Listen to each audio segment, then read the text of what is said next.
Do I think there are other teams out there that present a better case than them? Yes, I do.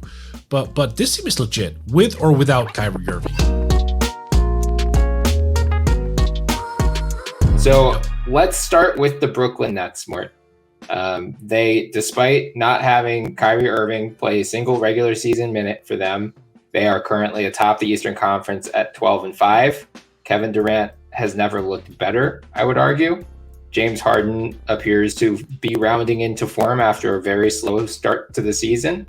Patty Mills has been as impactful as you would imagine. The Joe Harris shooting slump that plagued him during that series against the Bucks, that is gone. He's up to 46.6% from three-point range.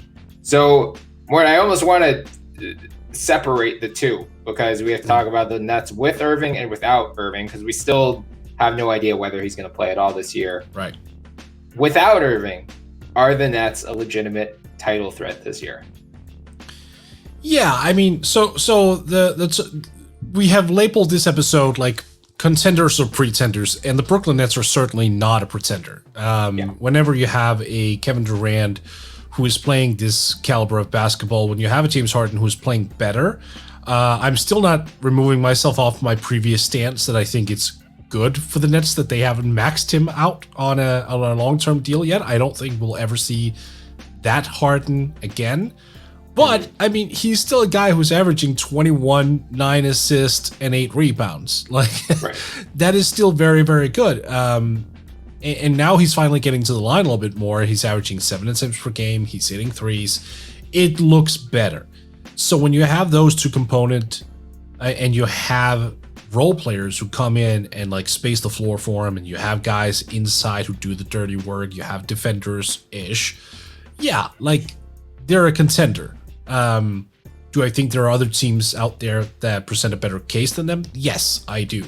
But this team is legit, with or without Kyrie Irving. In fact, I might even be inclined to say that if Kyrie returned right now, I think it might change things, not necessarily for the better, at least in the short term. Like, I think long term they'd be fine.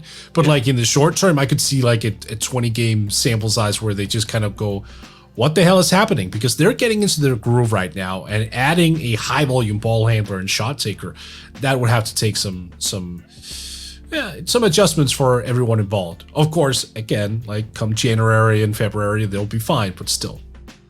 Yeah, I was waiting to see how far you were going to take that. Were you going to go no. Like adding him would make them worse? Because that would be a little too much haterade for me. But it's an interesting point you bring up, because let's say he misses the entire regular season, but things are looking better by the spring. Come mid-April, New York City removes the vaccine mandate, or he changes his mind and gets the vaccine. Right. Having to incorporate him into the system on the fly, starting in the playoffs, might be a challenge for them. And so that's another potential obstacle in their way. But overall, I agree with you. Either way, they're a contender. With Kyrie, obviously, I think they're right now a plus 260 at FanDuel. The next closest team is plus 650. So they are a pretty commanding favorite to win the title. And I think part of that is pricing in the possibility or likelihood of Kyrie returning, or them trading Kyrie for someone else who can actually play basketball for them this year. I disagree, though, with them being the hardcore favorites to this extent right now, even if you bake in those things. Like, I think you're sleeping on what the Golden State Warriors have done. I think you're sleeping on what the Bucks are, even if they do have had a rough start. But I mean, people have been injured. Like, it is what it is. That's not going to be necessarily an issue come 2022. So I don't know. I understand that the betting sites are all in on Brooklyn. I get it.